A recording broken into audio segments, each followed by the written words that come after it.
(9월 14일) 늘푸른 새벽 예배를 하나님 앞에 올려 드리겠습니다.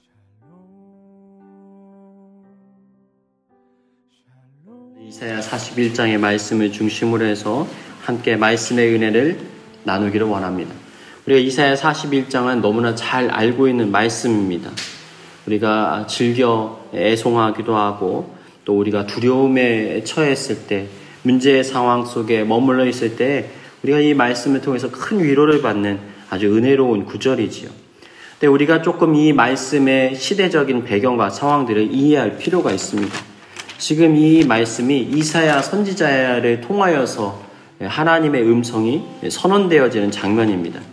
그 앞전에 우리가 내용들을 살펴볼 때 어떤 상황들이 처해 있었습니까? 히스기야 왕과 지금 연결이 되어 있는 거예요. 지금 히스기야 왕이 절망적인 상황 가운데 빠져 있었습니다. 아수르 제국에 의하여서 아주 위험천만한 상황 가운데 놓여 있었습니다. 그리고 또 어떤 일이 있었지요? 히스기야에게 죽을 병에 걸렸던 두 가지의 커다란 사건이 일어나게 됩니다. 그가 신실하게 하나님을 예배하고 또 하나님을 향한 믿음을 회복하기 위해서 부단히 노력을 했건만 그런 거대한 문제 앞에서 그가 좌절하고 낙심할 수밖에 없었을 거예요. 그러나 어떤 일이 벌어집니까? 그가 하나님 앞에 소망을 잃어버리지 않고 눈물 뿌려 기도합니다. 여러분, 여기서 우리가 중요한 사실 하나를 깨달아야 돼요. 기도는 하늘의 보좌를 움직인다라는 것입니다. 주님께서는 우리의 기도를 들으시고 응답하여 주기를 기뻐하시는 분이라는 거예요. 믿으시길 주님의 이름으로 축복합니다. 여러분, 오늘 이 예배의 자리, 예배의 현장이 여러분의 야곱의 축복이 임하는 베델의 현장 되시길 축복합니다. 여러분, 기도하면 응답이 되는 거예요. 기도하면 하나님의 천사들이 응답의 축복을 가지고 내려오는 거예요. 여러분, 이것을 직시로 목격하고 그것을 체험할 수만 있다면 여러분, 기도 생활이 얼마나 즐겁겠습니까? 근데 여러분, 이 신앙생활이라는 것은 여러분 이렇게 하는 거예요. 하나님 앞에 구하면 하나님이 반응하시는 거예요. 하나님 앞에 내가 아뢰어드리면 하나님이 응답하여 주시는 거예요. 여러분, 이것이 영적으로 깨달아지고 믿어지고 느껴지는 만큼 우리는 하나님과 더욱더 가까이 할 수 있는 것입니다. 말씀을 통하여 자신을 계시하시는 하나님을 깨닫고, 그리고 그 성취될 약속을 우리가 붙들고 믿음의 삶을 살아갈 때, 또 그리고 하나님 앞에 도우심과 은혜를 간청할 때 주님은 반드시 우리의 기도를 들으시고 응답하신다는 사실을 깨달으시길 바랍니다. 자, 그런데 이러한 상황 속에서 모든 것의 문제가 해결이 됩니다. 어떤 일이 벌어집니까? 아수르 대제국의 그 강성했던 군대가 한순간에 다 멸절당하는 일이 발생합니다. 그리고 이 히스기야의 수완이 15년이나 늘어나는 놀라운 은혜와 축복이 임하게 됩니다. 아, 세상에 갑자기 모든 문제가 다 걷어지고 나서 그 히스기야가 다스리던 이스라엘 땅이 번영하고 이름을 날리기 시작하는 거예요. 여러분, 사람들은 무언가 일이 잘 풀리고 잘 될 때 항상 경계해야 돼요. 자신도 모르는 사이에 교만함이 싹트기 시작하는 겁니다. 자신의 그 자아가 높아지기를 시작합니다. 그리고 심지어는 어떻게 됩니까? 하나님보다 자신을 높이기 시작해요. 그래서 이 바벨론 제국으로부터 사신이 옵니다. 그 히스기야를 위로하고 격려하기 위해서, 그의 삶의 모습들을 치하하기 위해서 사신이 오는데, 그 사신 앞에서 자신들의 그 금고를 열어서, 왕궁 고가를 열어서 다 보여주는 거예요. 이렇게 우리가 부강하다. 이렇게 내가 큰 업적을 이루었다. 여러분, 여기서 큰 문제가 일어나게 됩니다. 교만하여서 하나님을 높이지 않고 자기 자신을 높이던 히스기야의 그 말로는 어떻게 됩니까?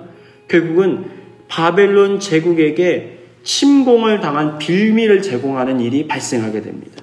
근데 여러분, 히스기야 때에 일어난 것이 아니라 그 후대에 일어난다라고 지금 예언이 선취되고 있어요. 우리는 교만함을 경계해야 됩니다. 우리가 가장 두려워해야 되는 것은 무엇입니까? 하나님과 멀어지는 거예요.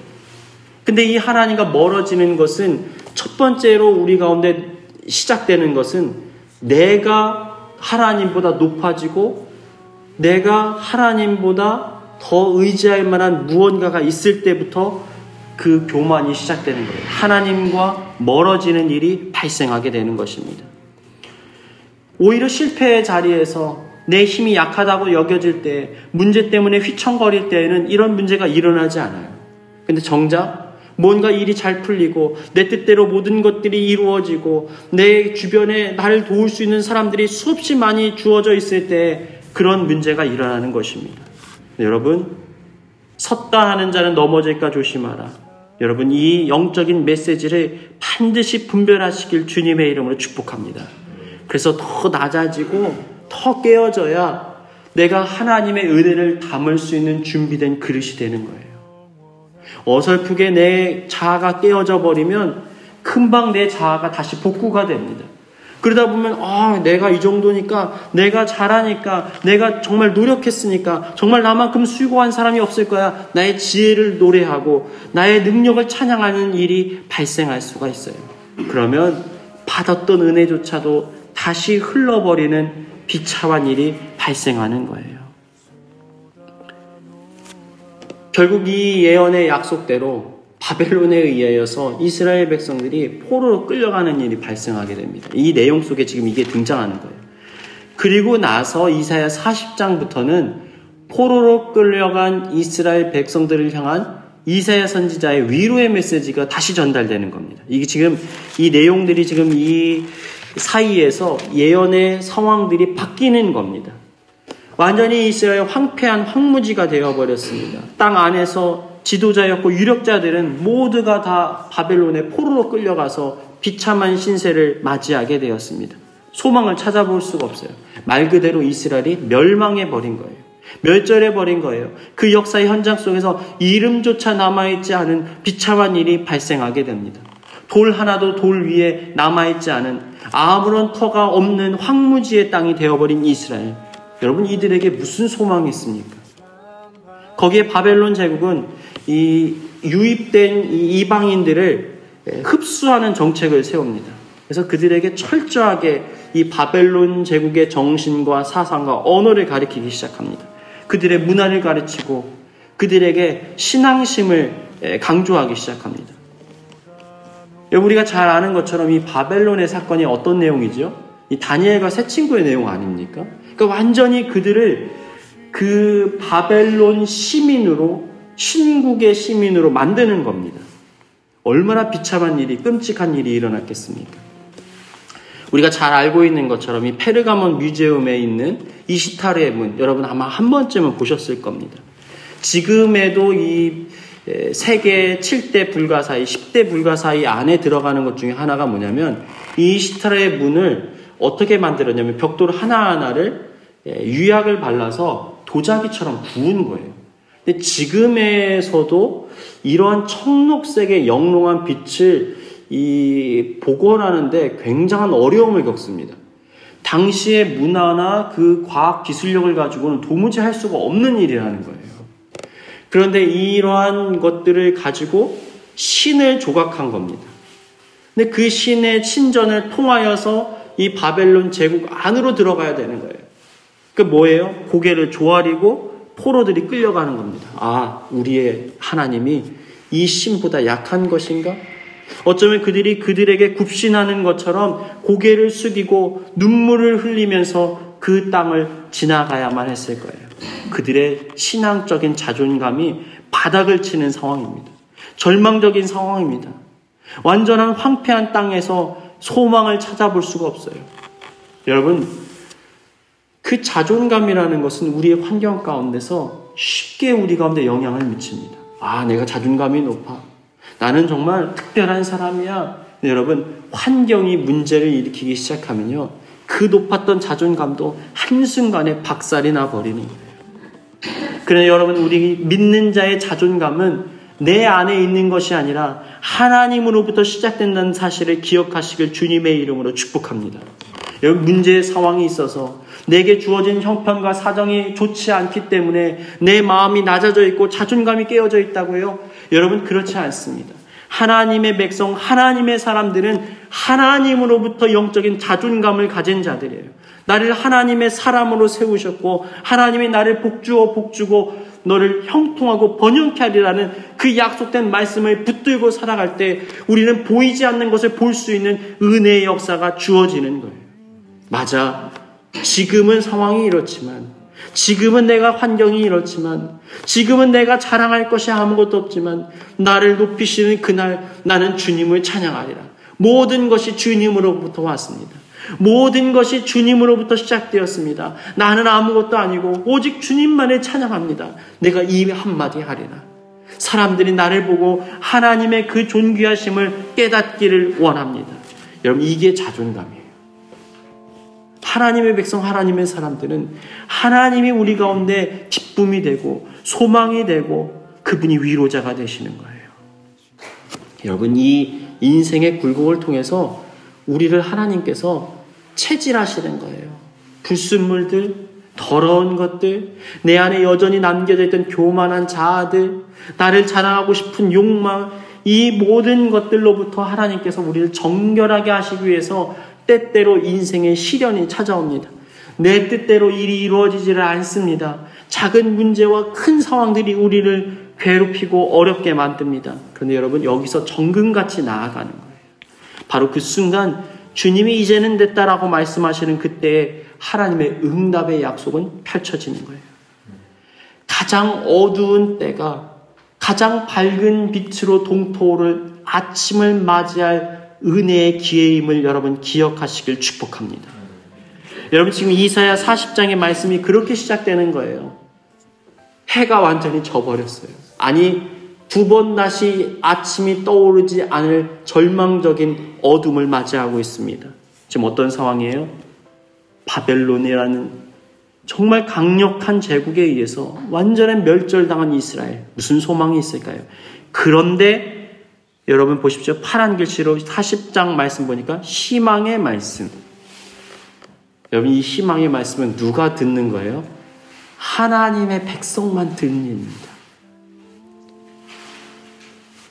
문제의 상황 속에서 하나님께서 우리를 위로하시는 위로의 말씀은 누구만 듣냐면요, 하나님의 백성들만 들려지는 거예요. 땅의 소리를 듣고 환경의 소리를 듣던 사람들은 문제 앞에서 꼬꾸라집니다.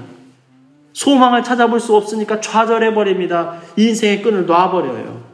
여러분, 얼마나 많은 사람들이 최고의 그 경지의 정점에 올랐다가 어느 순간 안개와 같이 사라져버리는 일들을 많이 보게 되잖아요. 자신의 그 힘과 의지로 더 이상 모든 것을 감당할 수 없게 되니까 자신의 삶을 놓아버립니다. 그런데 여러분, 절망 속에서 하나님의 백성들의 믿음은 빛이 나는 거예요. 왜요? 희망이 있으니까요. 처음부터 환경을 의지한 것이 아니니까요. 하나님께서 우리 가운데 희망을 명하시면 그 희망은 반드시 성취되어지는 것입니다. 그래서 뭐라고 말하는 거예요? 하나님의 말씀은 반드시 이루어진다라는 거예요. 그래서 이사야 40장 7절에 이렇게 말하는 거예요. 풀은 마르고 꽃은 시드나 주의 말씀은 영원히 서리라. 맞습니다, 주님. 풀은 말라버렸고 꽃은 시들어버렸습니다. 우리는 꽃동산을 꿈꿨지만 우리의 인생에 절망적인 계절이 찾아왔습니다. 우리 가운데 더 이상 소망을 찾아올 수 없는 광야와 같은 삶이 펼쳐져 있습니다. 그러나 주의 말씀은 영원히 섭니다. 다시 이곳이 은혜의 땅이 될 것을 우리는 압니다. 여기에 보면 뭐라고 말해요? 보라, 주 하나님께서 장차 강한 자로 임하실 것이고 그의 팔로 다스릴 것이다. 11절, 목자같이 양떼를 먹이시고 그 어린 양을 팔로 모아 품에 안으시며 젖먹이는 암컷들을 온순히 인도하시리이다. 주님께서 지금 이 광야의 시간을 지나가는 과정 속에서도 우리를 푸른 풀과 쉴만한 물가로 인도하시기 위하여서 이 광야길을 지나가는구나. 주님만 바라보면 우린 두렵지 않을 수 있는 거예요. 근데 주변의 환경을 바라보면 두려움 가득한 투성이입니다. 사나운 들짐승들이 에워싸고 있고 아무것도 바라볼 수 없는 사막이 펼쳐져 있어요. 이 상황 속에서 주님의 옷자락만을 바라보는 거예요. 앞에 걸으시는 주님만 바라보는 거예요. 주님이 나를 인도하시리라. 자, 그리고 나서 오늘 우리가 잘 아는 27절도 나오는 거예요. 40장 27절. 여기 보면 뭐라고 말합니까? 이 독수리 날개치며 올라감 같을 것이, 우리가 잘 아는 말씀이죠. 이사야 40장 27절부터 너는 알지 못하느냐? 듣지 못하였느냐? 피곤한 자에게 능력을 주시고 무능한 자에게는 힘을 더하시라니. 소년이라도 피곤하며 곤비하며 장정이라도 넘어지며 쓰러지되 오직 여호와를 앙망하는 자는 새 힘을 얻으리니 독수리가 날개치며 올라감 같을 것이요 다른 박질하여도 곤비하지 아니하겠고 걸어가도 피곤하지 아니하리로다. 믿으시기 주님의 이름으로 축복합니다. 여러분, 분명히 주님께서 내가 너의 힘이 되시겠다고 약속하셨어요. 그러면 그리스도인에게는 이 말씀을 붙드는 믿음의 능력이 있어야 돼요. 주님의 능력이 내 안에 임해야 되는 거예요. 만약 내가 지쳐있고 쓰러져 있다면요, 두 가지 중에 하나일 거예요. 이 말씀이 나에게 성취되지 않았거나 주님이 계시지 않거나. 여러분, 그렇지 않겠습니까? 만약 주님이 살아계시다면 지금 이 말씀이 성취되지 않는 이유를 내 안에서 찾아봐야 되는 거예요. 왜냐하면 소년이라도 넘어지고 장정이라도 쓰러지는데 하나님을 앙망하는 자는 독수리 날개치며 올라감 같을 것이요 다른 박질하여도 곤비하지 아니하겠고 걸어가도 피곤치 아니하리로다. 여러분, 영적으로 분별하는 게 필요해요. 나는 너무 지쳤어. 나는 너무 피곤해. 나는 모든 인생의 세판을 쥐고 너무 분주하게 살았기 때문에 나는 지쳐있어. 여러분, 맞아요. 그럴 수밖에 없어요. 육신은 쇠약한 것이 마땅한 거예요. 근데 하나님의 백성들은 영의 세계에만 육적인 세계에만 머물러 있는 존재들이 아니에요. 영적인 능력과 힘을 얻어 삶을 살아가는 자들이에요. 육체를 뛰어넘는 능력이 하나님의 손 안에 있음을 우리는 인정하는 자들이에요. 기적을 믿잖아요, 우리는. 그렇다면 우리를 다시 일으켜 세우시는 하나님을 우리는 바라봐야 돼요. 여러분, 모세를 부르셨던 하나님을 한번 떠올려 보세요. 어떻게 하나님이 임하셨습니까? 타지 않는 나무, 꺼지지 않는 불로 임하셨다는 사실을 여러분 기억하십시오. 불은요, 시간이 지나면 꺼지게 되어 있어요. 불은 반드시 무언가를 살라야지 그 불이 타게 되어 있습니다. 근데 우리 하나님의 불은, 성령의 불은, 능력의 불은 무언가를 사르지 않고 계속적으로 영원히 타는 불이에요. 하나님께서 모세를 부르실 때 그렇게 부르셨다는 사실은 오늘 우리의 삶에도 동일하게 말씀하시는 거예요. 사명자는 너가 타지 않는다라는 거예요. 너를 희생하지 않는다라는 거예요. 오히려 그 불길이 너를 돌보고 너를 세운다라고 말씀하고 있는 거예요. 주님, 우리 가운데 사명의 불꽃이 다시 한번 타들어가게 하여 주옵소서. 그러나 나를 태우지 않는 그 불, 주님의 능력이 오늘 우리의 삶에 임하게 하여 주옵소서. 세상을 이기고 승리하는 삶을 살아갈 수 있도록 은혜를 베풀어 주옵소서. 자, 이제 이사야 41장의 말씀 우리가 쭉 살펴보면요, 짧게 이제 지나가도록 하겠습니다. 이 1절부터 내용이 쭉 나오면 섬들아 내 앞에서 잠잠하라. 지금 어떤 내용이냐면 이 세계 역사를 말하는 거예요. 이 역사의 소용돌이 안에서 이 모든 인류가 움직입니다. 어떻게 시작된지도 모르고 어떻게 흘러갈지도 모르는 이 세찬 풍파와 같은 이 세상의 역사들이 흘러가는데 이걸 누가 주관하신다고 성경이 말하고 있는 거예요? 4절에 보니까요. 이 일을 누가 행하였느냐? 누가 이루었느냐? 누가 처음부터 만대를 불러내었느냐? 여호와라. 처음에도 나요 나중에 있을 자에게도 내가 곧 그니라. 여러분 세상의 주권자는 결국 하나님이시라는 것을 우리는 인정해야 된다는 거예요. 오늘날 이 시대가 너무나 불안정한 정세 속에서 움직이고 있습니다. 어떤 일이 일어나도 전혀 이상하지 않은 이런 역사가 지금 흘러가고 있어요. 세계 곳곳 도처에서는 전쟁의 이야기들이 계속해서 들려옵니다. 그리고 경제의 공황과 그 불황이 계속해서 장기화되고 있어요. 이러한 상황 속에서 우리가 어떻게 시대를 살아가야 되는가? 그러나 여러분 한 가지의 분명한 소망이 뭡니까? 하나님께서 인류의 역사를 주관하고 계신다는 사실입니다. 그리고 그 손 안에 우리가 놓여 있다는 사실을 우리는 기억해야 돼요. 세상은 어떤 존재예요? 7절 말씀 보니까 목공은 금장색을 격려하며 망치를 고르게 하는 자 매질꾼을 격려하여서 땜질을 하고 못을 단단하게 박아서 뭘 한다고 되어 있습니까? 7절에 보니까 우상을 흔들리지 아니하게 하는도다. 이런 환란이 닥쳐왔을 때 사람들이 하는 일은 뭐냐면 우상을 더 단단하게 박아 넣는 거예요. 흔들리지 않는 거예요. 자신들이 의지하는 것들이 흔들리지 않도록 그것에 대한 확신과 믿음을 갖습니다. 그런데 여러분 그것은 세상을 움직일 수 있는 힘과 능력이 없어요. 그건 아무런 능력이 없습니다. 그토록 화려했던 그 바벨론 제국이 지금 오늘날 어디에 있습니까? 이 베를린의 이 박물관 섬에 그 한 일부가 띄어져서 여기에 전시가 되어 있지 않습니까? 역사는 끝나는 거예요. 역사는 사라지는 거예요. 그러나 하나님의 때, 하나님의 시간은 영원하다는 사실을 여러분 기억하시길 바랍니다. 여러분 8절 말씀 한번 읽어보세요. 8절이에요. 8절과 9절, 10절까지 우리가 한번 읽어보겠습니다. 시작. 그러나 나의 종 내가 택한 야곱아 나의 것 아브라함의 자손아 내가 나타난 곳에서부터 너를 붙들며 땅 모퉁이에서부터 너를 부르고 내게 이르기를 너는 나의 종이라 내가 너를 택하고 시험하여 버리지 아니하였다 하더라. 두려워하지 말라 내가 너와 함께 함이니라. 놀라지 말라 나는 내 하나님이 됨이라. 내가 너를 굳세게 하리라. 참으로 너를 도와주리라. 참으로 나의 의로운 오른손으로 너를 붙들리라. 아멘. 8절 보세요. 그러나 이게 여러분 우리 가운데 위로가 되지 않습니까? 그러나 나의 종 너 이스라엘아 내가 택한 야곱아. 여러분 야곱이 어떤 존재예요? 스스로가 보기에도 너무나 부끄럽고 보잘것없는 존재 아닙니까? 실패와 인간적인 수단과 방법을 썼던 인간 냄새나는 사람 냄새나는 참으로 무력한 인물입니다.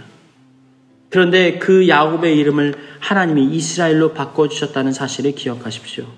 여러분 이스라엘 백성들이 끊임없이 야곱의 이름을 불러요. 왜 그렇습니까? 그들이 존재가 스스로를 알고 있는 거예요.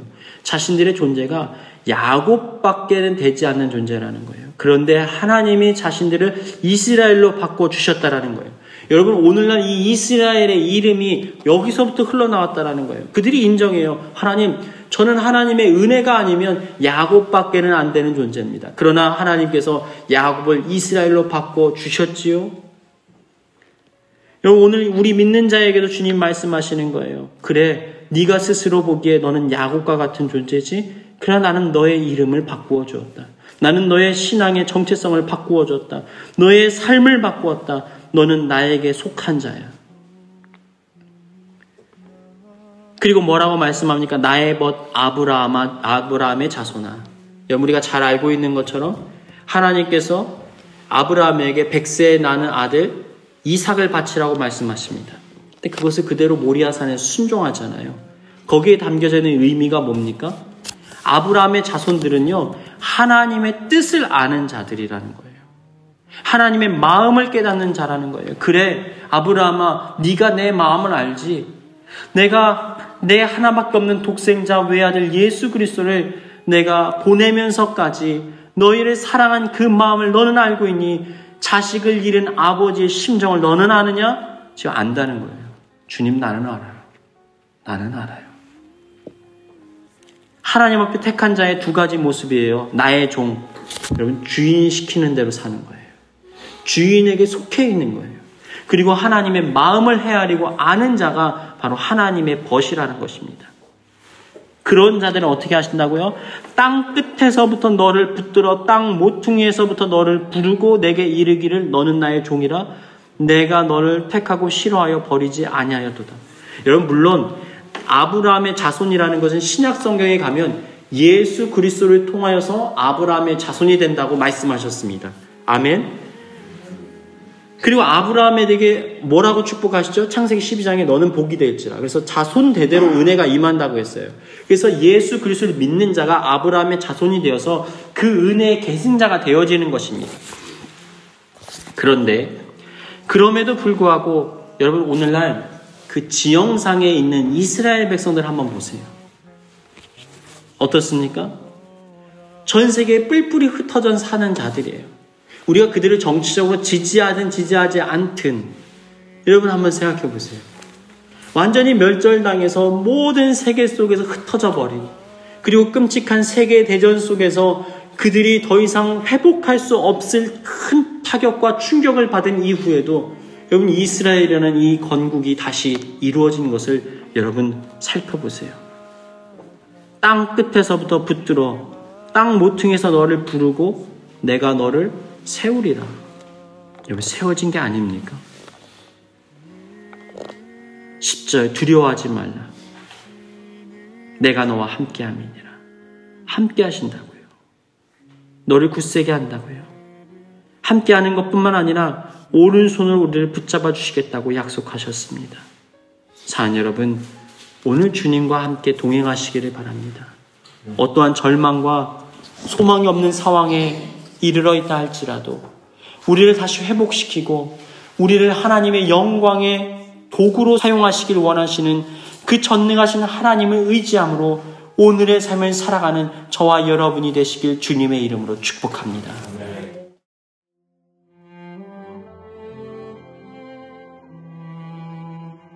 교회에 주신 공동의 기도 제목을 가지고 다 같이 기도하겠습니다. 주님께서 육체적으로나 영적으로 자라가신 것처럼 우리도 주님 안에서 성장하게 하시고 주님의 힘과 능력을 힘입어 살아가게 하여 주옵소서. 언제나 주님을 나의 삶의 중심으로 모시고 날마다 주님과 동행하는 삶 살게 하여 주옵소서. 말씀과 찬양과 기도가 울려 퍼지는 예배의 현장 속에서 주님을 온전히 만나게 하시고 우리의 삶이 변화되어 은혜 안에 거하게 하여 주옵소서. 다 같이 기도하시겠습니다. 그의 지혜 무궁하며 인자는 영원하도다. 상한 자들 고치시며 상처를 싸매시도다. 별들의 수를 세시며 이름을 붙이셨도다.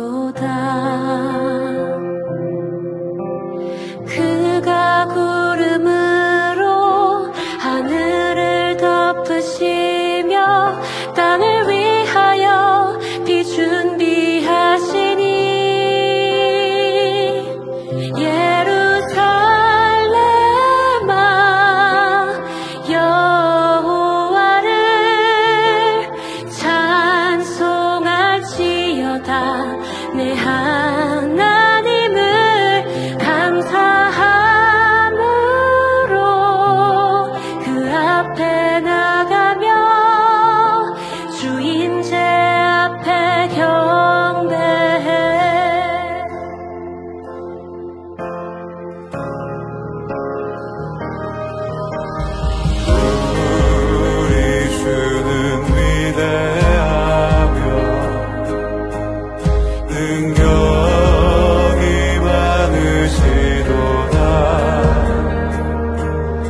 그의 지혜 무궁하며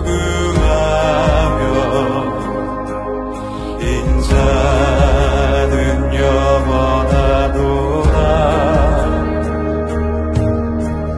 상한 자들 고치시며 상처를 싸매시도다. 별들의 수를 세시